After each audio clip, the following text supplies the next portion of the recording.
जय हिंद, राधे राधे, राम राम। कैसे हैं आप सभी? उम्मीद करते हैं आप सभी स्वस्थ होंगे, मस्त होंगे और अपनी पढ़ाई को अच्छे से कर रहे होंगे। तो आपकी पढ़ाई को आसान करने के लिए आज फिर से गांव वाली हाजिर है कुमार गौरव सर द्वारा पढ़ाई गई करंट अफेयर वाली क्लास का रिवीजन लेकर। ये करंट अफेयर वाली क्लास ना होकर ये एसएससी जीडी और यूपी प्लस के लिए जो सर खाके सीरीज ले रहे हैं उसका रिवीजन है आज। क्लास की झलक तो देखिए, सर ने पहले क्वेश्चन में सभी आर्टिकल को, दूसरे क्वेश्चन में संविधान संशोधन को, तीसरे सभी खिलाड़ियों के बारे में, अगले क्वेश्चंस में देखिए अधिवेशन, ये सब आप देख लीजिए जल्दी जल्दी से, फिर हम पढ़ाते हैं।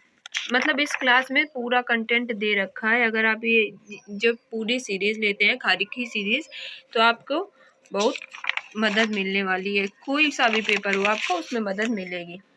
आज का क्वेश्चन नंबर फर्स्ट, आर्टिकल 41 कुछ मामलों में कार्य शिक्षा और सार्वजनिक सहायता से संबंधित है।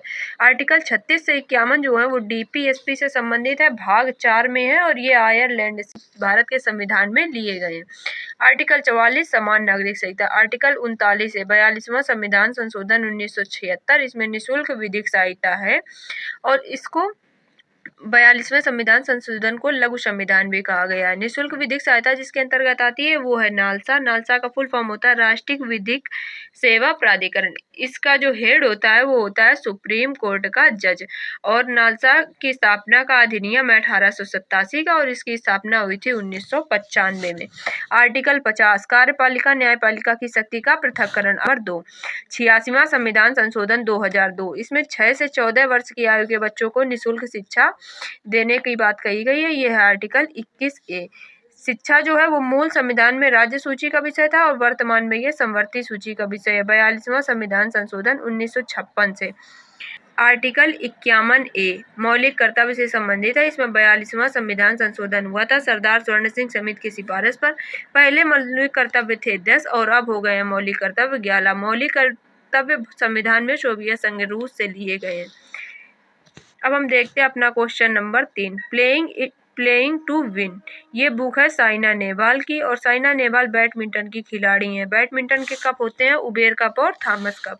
2008 में हुआ था बीजिंग ओलंपिक जिसमें पहला व्यक्तिगत गोल्ड अभिनव बिंद्रा जी ने जीता था शूटिंग में। दूसरा व्यक्तिगत गोल्ड 2020 में टोक्यो ओलंपिक में नीरज चोपड़ा ने जीता था। इनका खेल है जेवलिन थ्रो अर्थात भाला फेंक और 7 अगस्त को इन्होंने ये मेडल जीता था। कर्णम मल्लेश्वरी पहली भारतीय महिला ओलंपिक में पदक जीतने वाली। इन्होंने 2000 सिडनी ओलंपिक में पदक जीता था और ये ब्रॉन्ज मेडल इन्होंने जीता था वेट लिफ्टिंग में। ओलंपिक में भारत का पहला पदक आया था केडी जाधव का कुश्ती में। 1952 ओलंपिक में इन्होंने पदक जीता था।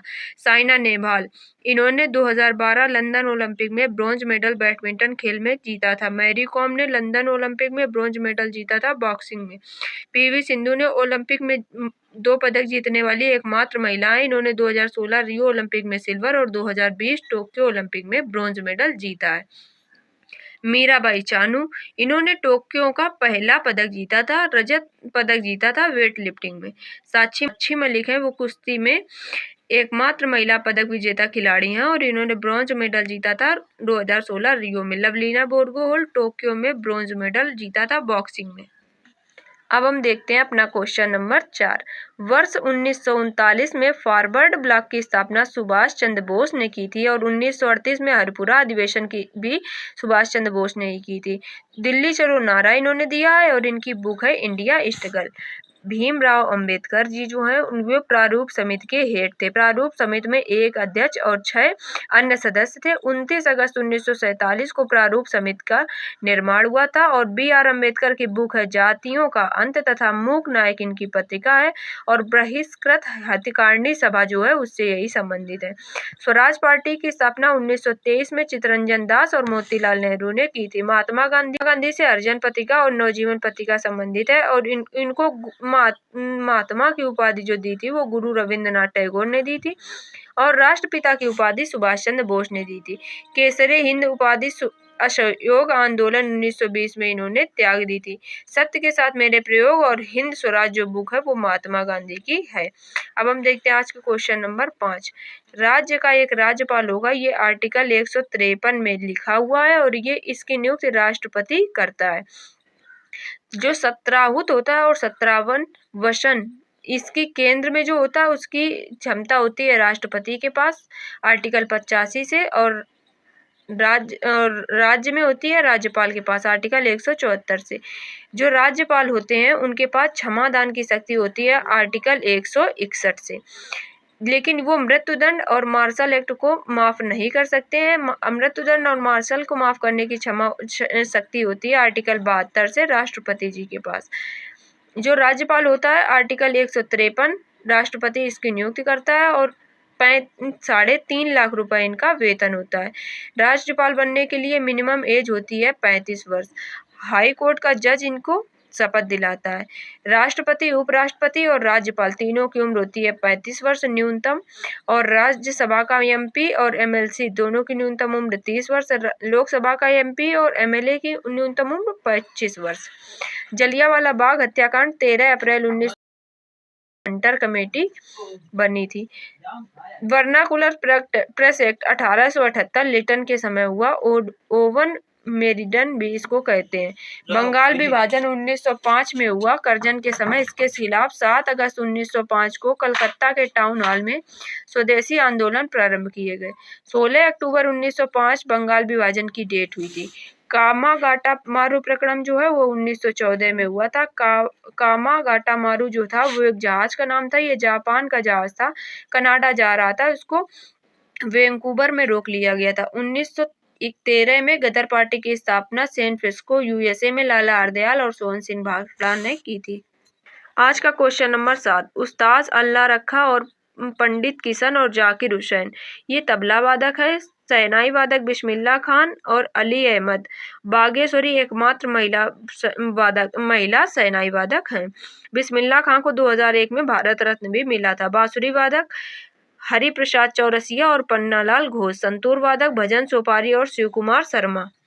सितार वादक पंडित रविशंकर सितार वादक हैं। इनकी आत्मकथा है माई लाइफ माई म्यूजिक और इनको 1999 में भारत रत्न मिला था। सुब्बा लक्ष्मी को 1998 में मिला।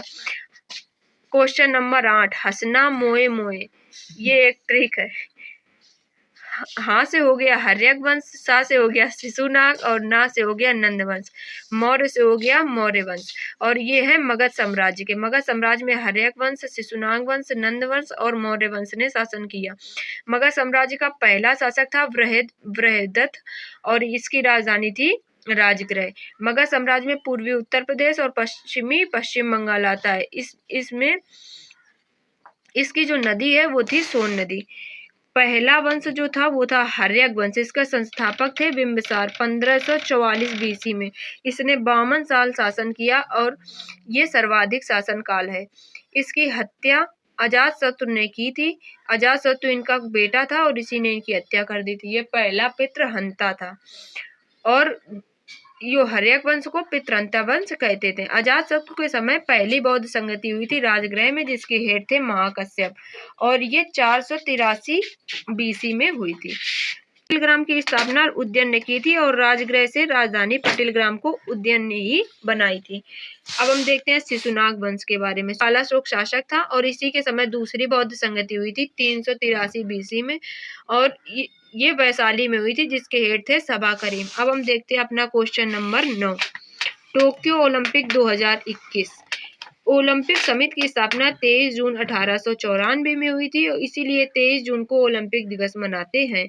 इसके हेड थे थॉमस बाक, वर्तमान हेड हैं ओलंपिक समिति के, और इसका हेडक्वार्टर ल्यूजान स्विट्जरलैंड में है।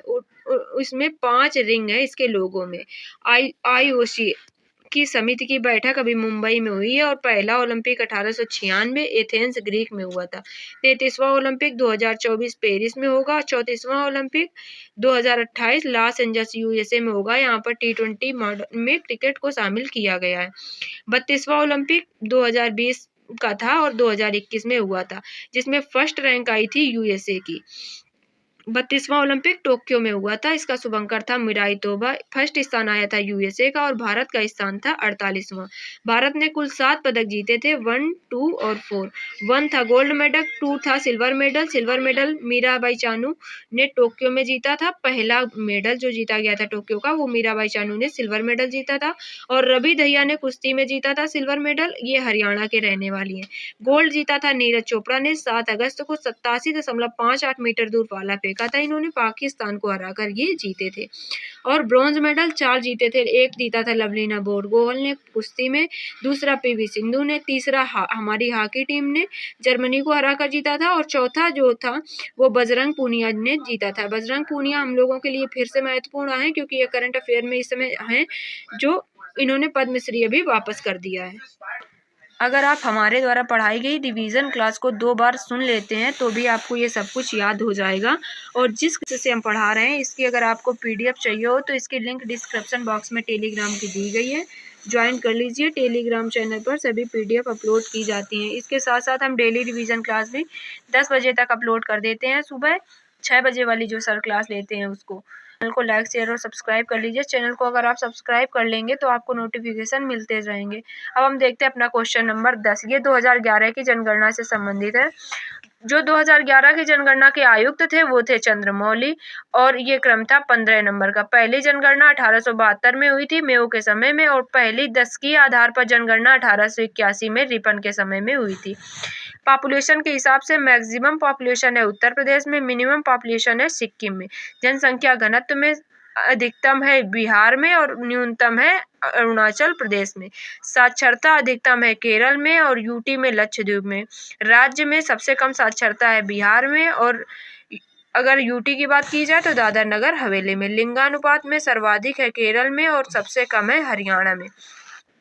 नवीनतम यूटी जो है वो 31 अक्टूबर 2019 को लद्दाख बनाया है और जो दादर नगर हवेली और दमन द्वीप का विलय है वो 26 जनवरी 2020 को हुआ था। अब हम देखते हैं अपना क्वेश्चन नंबर 11।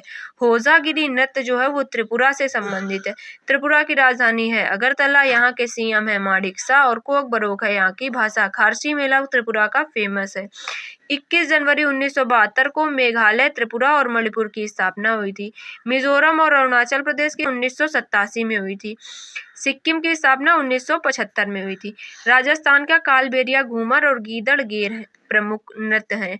कालबेलिया यूनेस्को की अमूर्त धरोहर में शामिल है जो 2011 में शामिल हुआ था। नवीनतम जो अमूर्त धरोहर है वो है गरबा नृत्य 15वें नंबर का।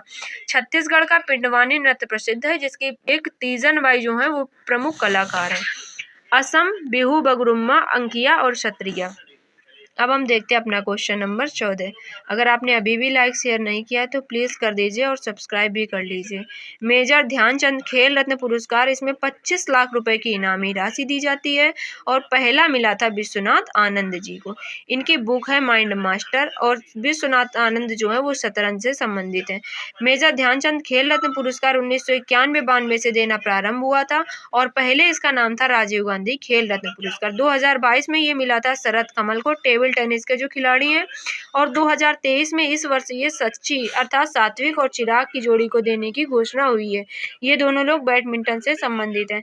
अर्जुन अवार्ड 1961 से देना प्रारंभ हुआ और इस वर्ष 26 खिलाड़ियों को दिया गया है।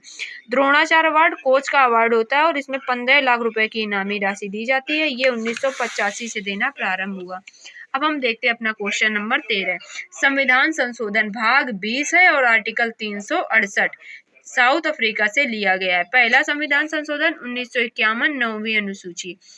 106वां संविधान संशोधन जो नवीनतम है 28 सितंबर 2023 को हुआ। राष्ट्रपति जी ने साइन किए 28 सितंबर 2023 को। ये बिल नंबर था 128वां और इसको पेश किया था अर्जुन मेघवाल जी ने जो वर्तमान में कानून मंत्री हैं। और इस अधिनियम का 106वें संविधान अधिनियम का नाम है नारी शक्ति वंदन अधिनियम। 42वां संविधान संशोधन 1976 प्रस्तावना में एकमात्र संशोधन है। इसका भाग 4A है और आर्टिकल है 51A। इसमें फंडामेंटल राइट जोड़े गए। फंडामेंटल ड्यूटीज जोड़ी गई, जिसमें समाजवाद, पंथनिष्ठता और अखंडता शब्द को भी जोड़ा गया है। 44वां संविधान संशोधन, संपत्ति का अधिकार, फंडामेंटल राइट से हटाकर लीगल राइट्स में कर दिया गया। 300 आर्टिकल है और 1978 का है। 61वां संविधान संशोधन, वोट डालने की उम्र 21 वर्ष से घटाकर 18 वर्ष कर दी गई। 1989 में राजीव गांधी जी के समय पर हुआ था। प्रस्तावना भारतीय संविधान का अंग है, केशवानंद भारती के केस में कहा गया है, जबकि संविधान का अंग नहीं है, ये बेरू बाडी के केस में कहा गया है। अब हम देखते हैं अपना क्वेश्चन नंबर 14। ऑस्ट्रेलिया से हमने ली है समवर्ती सूची को, और आपातकाल पर फंडामेंटल राइट्स पर क्या प्रभाव पड़ेगा, ये हमने लिया है जर्मनी के वाइमर संविधान से। इसमें आर्टिकल 20 और 21 पर कोई प्रभाव नहीं पड़ता। आयरलैंड से लिया गया है डीपीएसपी संविधान संशोधन, साउथ अफ्रीका से लिए गए। अब हम देखते हैं क्वेश्चन नंबर 15, खुदाई खिदमतगार। आयरलैंड से लिए गए हैं डीपीएसपी और संविधान संशोधन लिया गया साउथ अफ्रीका से। क्वेश्चन नंबर 15, खुदाई खिदमतगार, इसको लाल कुर्ती दल भी कहते हैं और इसका अर्थ होता है खुदा के बंदे। इनकी स्थापना 1929 में खान अब्दुल गफ्फार खान ने की थी और खान अब्दुल गफ्फार खान को 1987 में भारत रत्न दिया गया था। इनको फ्रंटियर गांधी और सीमांत गांधी भी कहते हैं। केवल 2 विदेशी हैं जो भारत रत्न जीते हैं, एक तो है खान अब्दुल गफ्फार खान और दूसरे हैं नेल्सन मंडेला। नेल्सन मंडेला को 1990 में भारत रत्न दिया गया था। इनकी आत्मकथा है लॉन्ग वॉक टू फ्रीडम और इनको शांति का नोबेल भी 1993 में दिया गया है। उच्च न्यायालय रिट जो है वो आर्टिकल 226 से जारी करता है, फंडामेंटल राइट्स और लीगल राइट्स दोनों पर। सुप्रीम कोर्ट जो रिट है वो आर्टिकल 32 से जारी करता है, केवल फंडामेंटल राइट्स पर। आर्टिकल 32 को BR अम्बेडकर ने संविधान की आत्मा कहा है और आर्टिकल 32 संवैधानिक उपचारों का अधिकार है। सुप्रीम कोर्ट 5 प्रकार की रिट जारी करता है, बंदी प्रत्यक्षीकरण, परमादेश, अधिकार प्रतिरक्षा, उत्प्रेक्षण और प्रतिरोध। आर्टिकल 263 अंतः राजकीय परिषद, इसके हेड होते हैं प्रधानमंत्री। और आर्टिकल 129 सुप्रीम कोर्ट एक अभिलेख न्यायालय है। अब हम देखते हैं अपना क्वेश्चन नंबर 17, सत्यशोधक समाज की स्थापना ज्योतिबा फूले ने की थी। इनकी बुक है गुलामगिरी। राजा राम मोहन राय ने ब्रह्म समाज की स्थापना 1828 में और आत्मीय सभा की स्थापना 1815 में की थी। गोपाल कृष्ण गोखले ने सर्वेंट सोसाइटी की स्थापना 1905 में की थी और राम स्वामी नायकर और पेरियार ने आत्म सम्मान आंदोलन की स्थापना सम्मान आंदोलन 1925 में प्रारंभ किया। आत्म सम्मान आंदोलन जो है वो साउथ इंडिया का एक महत्वपूर्ण आंदोलन है। अब हम देखते हैं अपना क्वेश्चन नंबर 18। जो ये क्लास है ये सभी पेपरों के लिए बहुत महत्वपूर्ण है और खासकर अगर आप डिफेंस में जाना चाहते हैं तो उनके लिए तो बहुत ज़्यादा महत्वपूर्ण है। इसको आप 2-3 बार सुन लीजिए, इसी से आपको याद हो जाएगी ये। एशियन गेम्स 1951 में पहली बार आयोजित हुए थे भारत में, जिसमें स्थान आया था फर्स्ट जापान का और दूसरा स्थान आया था भारत का। इसमें शुभंकर नहीं था। भारत में दूसरे गेम्स दोबारा भारत में आयोजित किए गए। इसका क्रम था 9वां और इसमें पहली बार शुभंकर को जोड़ा गया था, जिसका शुभंकर था अप्पू नामक एक हाथी। एशियन गेम्स के लोगों में चमकता हुआ सूरज है और father of Asian games Gurudutt Sondhi को कहा जाता है। 19वें एशियन गेम हांगचाओ चीन में हुए, जिसका टाइटल स्पॉन्सर भारत की टीम का था अमूल दूध और भारत का स्थान था 4। 107 पदक भारत ने जीते थे, जिसमें पहला स्थान आया था चाइना का, दूसरा जापान का, तीसरा साउथ कोरिया का और चौथा हमारे भारत का। भारत ने 107 पदक जीते, जिसमें 28 गोल्ड और 38 सिल्वर है। अब आप काउंट करके बताइए कि ब्रॉन्ज कितने हुए। क्वेश्चन नंबर 19, नाबार्ड की स्थापना 12 जुलाई 1982 में शिवरमन समिति की सिफारिश पर हुई थी। सिडबी की स्थापना हुई थी 2 अप्रैल 1990 को और इसका हेडक्वार्टर है लखनऊ में।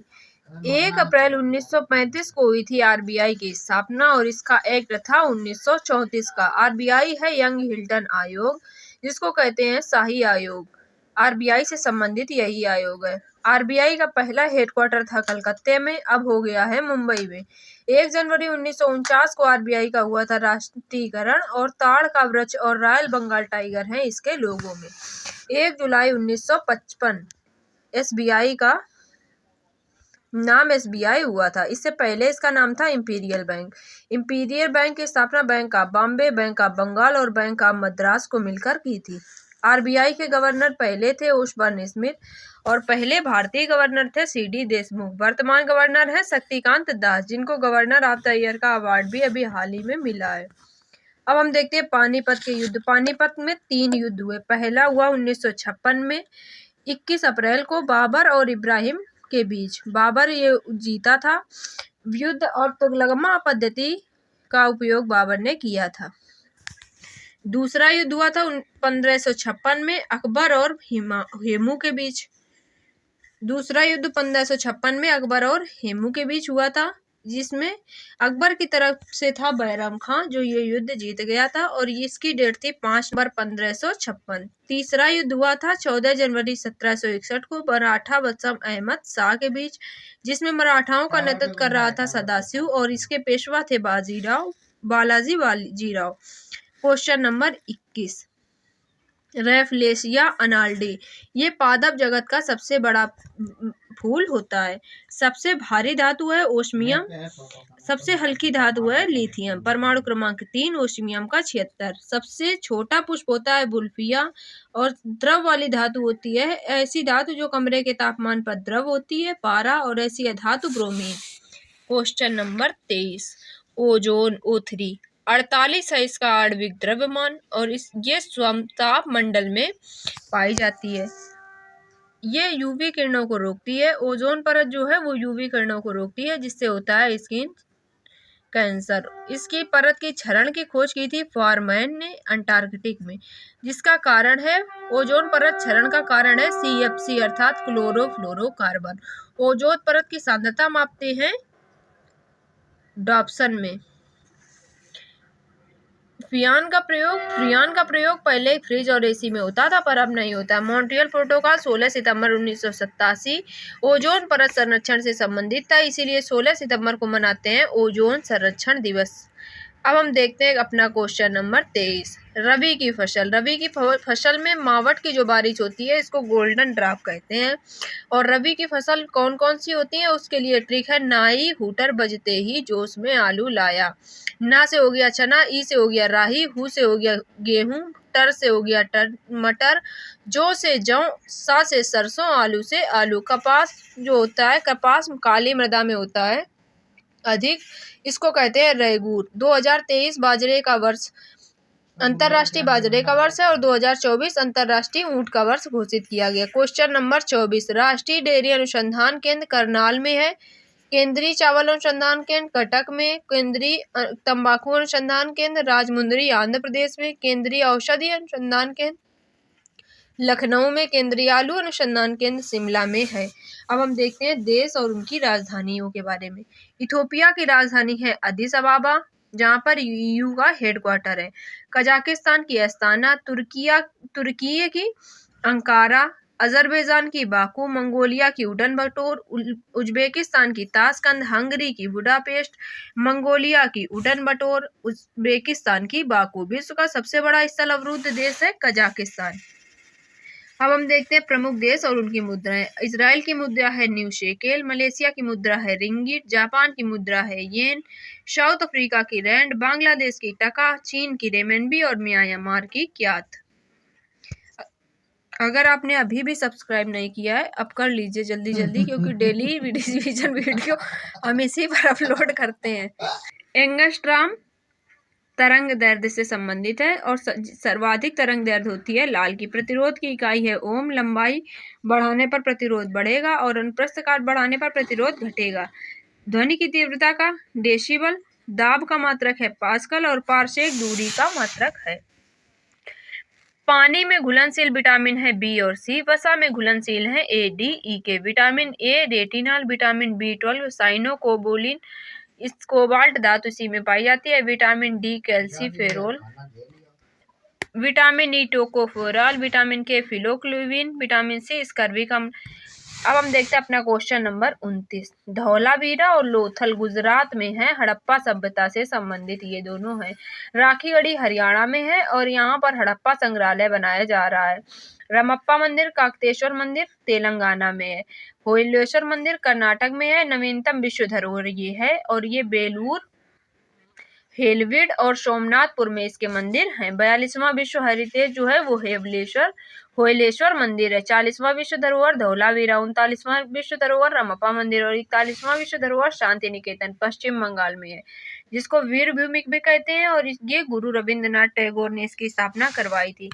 कुल विश्व धरोहर 42 हैं, जिसमें 34 हैं सांस्कृतिक, 7 हैं प्राकृतिक और 1 है मिक्स। अब हम देखते हैं प्रमुख पर्व के बारे में।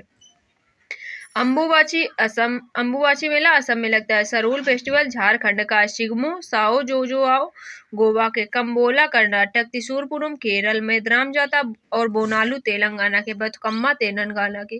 फूलदेई उत्तराखंड के और खारची पूजा त्रिपुरा के। ये थी आज की क्लास। अब जो SSC GD की क्लास नंबर 2 है वो 8 बजे शाम को 27 तारीख को सर लेंगे। अगर आप इस क्लास का भी रिवीजन देखना चाहते हैं तो सब्सक्राइब कीजिए हमारे यूट्यूब चैनल @गाँव वाली जात के लिए। इसकी टेलीग्राम लिंक डिस्क्रिप्शन बॉक्स में दी गई है, जिसमें हम आपको ये सभी PDF शेयर करते हैं और डेली रिवीजन क्लास भी अपलोड करते हैं। अगर आपको आज की क्लास ज़रा सी भी पसंद आई हो तो प्लीज़ लाइक शेयर और सब्सक्राइब जरूर करें। Thank you for watching.